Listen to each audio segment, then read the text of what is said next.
Ben Tomoluju trained at the University of Ibadan and graduated in English and Literary Studies. Between 1975 and 1978, he also had full training in theatre, after which he got engaged in various artistic activities like the performative aspects of the Greek tragedies.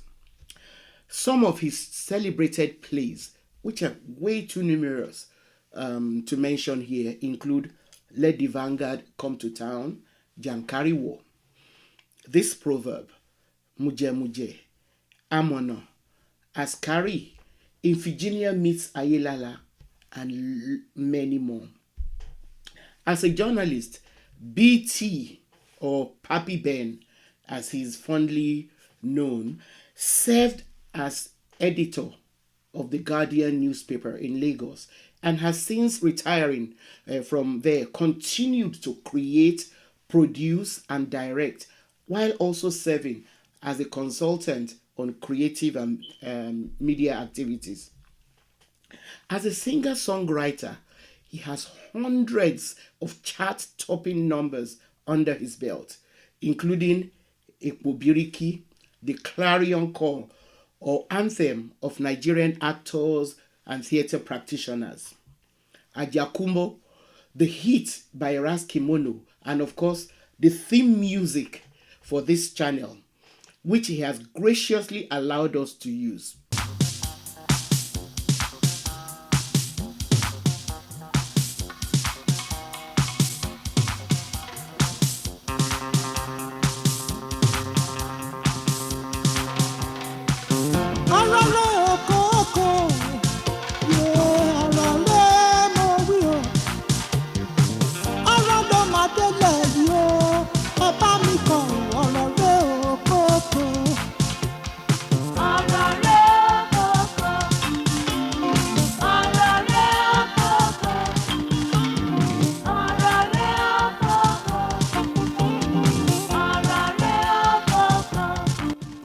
I'm sure those of you out there who have been writing to ask me about the title, creator, and how you can access the song will be happy to have him share his wealth of experience as a playwright, actor, orator, essayist, musician, culture communicator, activist, director, and journalist with us. Welcome to the Sankofa Pan-African series. Please support us through Patreon and by buying me coffee so we can continue to bring you this series. Subscribe if you have not yet done so, and please turn on your notification buttons so you know when we have new episodes. Share our videos with all your contacts and make time to check out our new website, sankofastorybooks.com, for history, Afrocentric stories, and other resources for our children. BT, welcome. I'm so excited to be having this session with you. So let's start by taking you back a bit. What was it about your childhood and growing up that led you to become such a multifaceted cultural practitioner? Thank you for that. It's a question that I seem to have prepared myself for all my life because I was born into a culture that flourishes in music. That is, being an Ilaje man from the riverine part of Ondo State. And we have what we call the Ilaje spirituals, highly polyphonic songs, highly harmonized songs, spiritual and inspirational songs. And so my own compositions have to reflect, they do reflect this kind of music. And also with some religious bent, you know. And of course, the dramatic aspect derives from the larger masquerade cult, of which my late grandfather was a patron. Apart from being a high chief of a king line rank, I am a prince in my own right, and I had access to some fringe aspects of the masquerade performances, to the extent that I learned how to do makeup, to carve a bit of masks, even with my machete, and then robe myself in the costumes. And I did this even at the age of 9. I took my masquerade to town. So when we're talking about my drama, about the spectacular aspect of it, about the lyrical aspect of it, about the poetic aspect of it, and then, of course, the conversational and profundity of thoughts embedded in this, of course, you can then understand that it came right from back in time. In your play and songwriting, how do you strive for a ratio or balance between entertainment and the kind of activism to which you have dedicated so much of your professional career? I ask this because I don't know that many upcoming playwrights and songwriters who are succeeding as well as you have in the kind of balance that you have achieved with your iconic plays like Jankariwo and even Ororeo Koko, which we now use as our theme music for this channel. These are just two examples out of your rich body of work. You might want to illustrate with others. Okay, well, I want to thank you for acknowledging the humanizing principles in my works, especially in my plays. I, for one, do not believe in art for art's sake, although talking in this manner might appear to be a cliche, but it is a truism. I mean, for those of us who are committed artists, committed and socially connected, socially conscious writers. So, I also want to appreciate the fact that you've used my song Orori, which is a satire on the Nigerian economic situation, with biting criticisms, of course. It's all right. It's all right. It shows the relevance also of even that song. Now, uh, I have an inclination towards socialistic, principles, although I detest being tagged. For instance, I gave a lecture at the University of Ibadan some years back, and somebody said, Uncle Ben, I know that you are a revolutionary artist. And I said, no, hold it, man.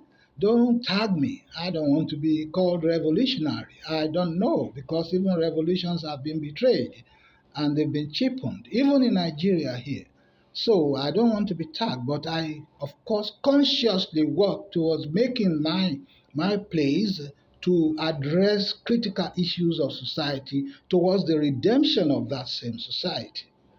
So I also do so in my songs. And it's paid for me because I never put on a play that people will just shoo shoo upon. They say that is relevant. Even plays, all my plays, no matter how far back I've written it.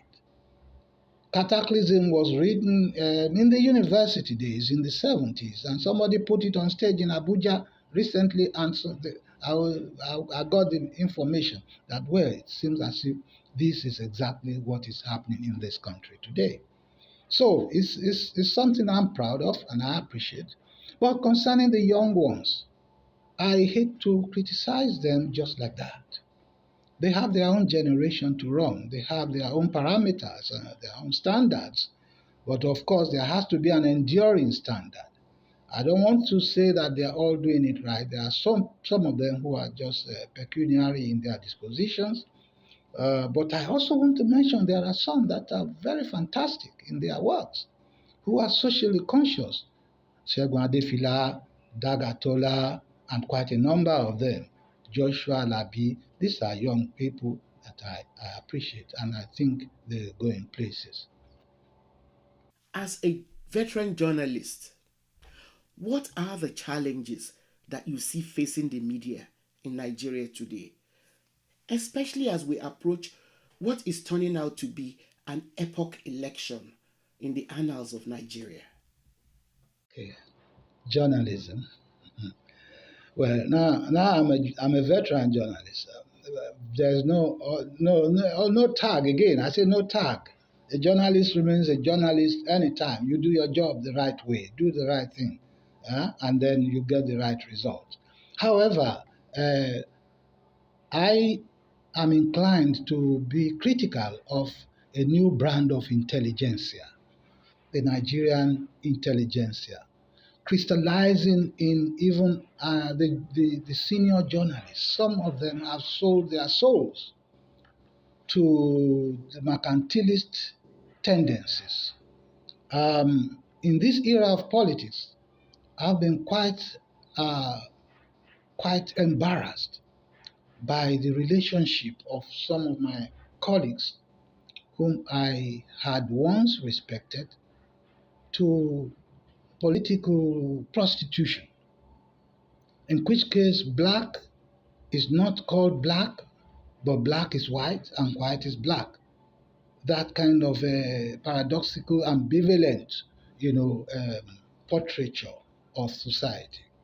The politicians in Nigeria are ready to corrupt anybody, and we must keep a straight conscience. Apart from the merchandising of journalism, which in my days, as an editor, I criticized, even while allowing that the profession should at least be able to make money for its own sustenance, the tendency to sell, the enterprise to the highest bidder is a bit of a big concern to me. And then it now goes to individual practitioners. It also goes to the body of intelligentsia in Nigeria. The kind of political affiliations they have are demeaning of the profession. As someone who was there at the inception of the now buoyant Nollywood, please share some of your contributions towards the birth of the industry and your hopes for, how you would like to see the industry progress in future. Oh, you have put me at a pedestal that I never dreamt I could be, because what is most popular about Nollywood now is celebrity, glamour and all that stuff. And those who know me know I don't belong in that area. I'm a critic, I'm a writer.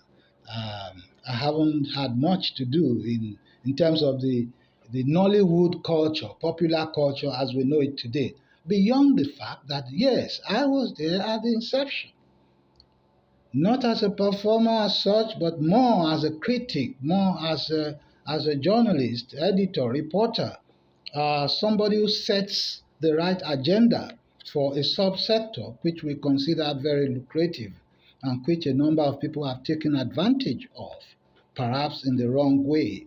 The little I've done in terms of performance was to act in a Yoruba movie called Owuro Lojo, produced by SJ Productions, the combination of Mr. and Dr. Mrs. Oyinsan. They were family friends, and I was there with Joke Silva and the husband Olu Jacobs acted as a doctor. Tunji Shotimire was also there on that show. Young Salome Ketunde was there in that show. And so we had a very fantastic experience. And of course, the landmark for Urolojo was that it was the first subtitled Yoruba movie in Yoruba movie subtitled in English. So it was very ambitious, and I like to associate myself with such endeavor. However, I feel that there are things that are going wrong. People do not probe into the fundamentals of a profession before engaging in it. They just see it as glamour, like I said, and it's just take advantage of the financial returns and not put anything cerebral into it, except for a few people. Let us appreciate Ladi Ladibo. Let us appreciate Baba Ogunde as the topmost. Let us appreciate Tunde Kelani. Let us appreciate while Tadeo Gidon, and quite a number of people who are very cerebral in what they produce. But beyond that, it's not been so encouraging. What was your motivation for writing Ogorun Itan, a rich collection of Nigerian folk tales written in Yoruba, and why are such works relevant today? Thank you very much. Ọgọ́rùn-ún ìtàn láti ilẹ̀ Yorùbá means 100 folk tales from Yoruba land. Motivation-wise, I have always written my songs in Yoruba, even supportive of my plays in English expression. I have always also written songs for the television ritual performances that I was doing those days. So it's not strange. It's not been strange for me to express myself in Yoruba. But for Ọgọ́rùn-ún ìtàn láti ilẹ̀ Yoruba, the immediate motivation was from a very, very highly respected member of this society, Dr. Bukar Usman, who is a leading folklorist, and he has been collecting folk tales and even writing, both in Hausa and in English, some of the folk tales as it is. I mean, he's been creating some in the motif of the traditional folk tales. And so he then spread the dragnet around and gave me a commission to gather folk tales across the Yoruba land and translate them, distill them, give them creative polish. And eventually he called on me and said, yeah, you should edit this. And I edited it. I also, I also gave it indeed some creative polish, which ended up with the publication of 100 of the about 200 folk tales that I collected from across Yoruba land. And it's been a challenge, and I really enjoyed it because we had to do the accent, we had to do the tone marks, we had to write Yoruba the way Yoruba should be written and read pleasurably.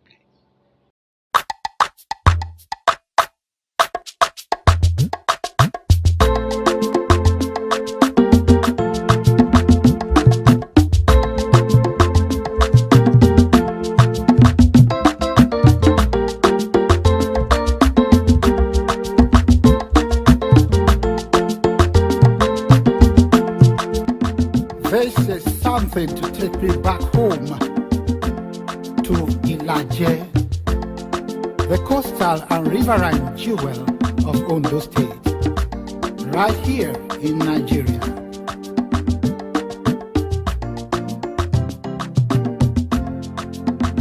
Angale o, ọmọ òmùrò, Ilaje, ayé máa fúgè, àwáyé yìí ràn o. Àwa ti yé n'àtijọ́ aláyé ti dáyé, a ti yé títí ayérayé.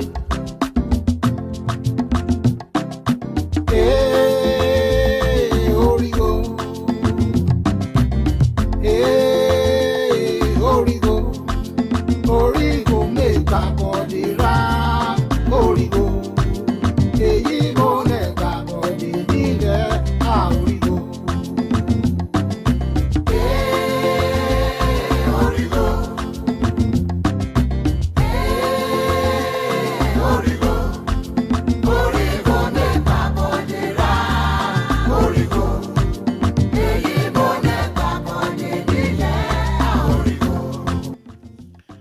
Thanks for watching. Please support us through Patreon and by buying me coffee. Subscribe and turn on your notification buttons. Don't forget to share our videos with your contacts and keep your comments coming.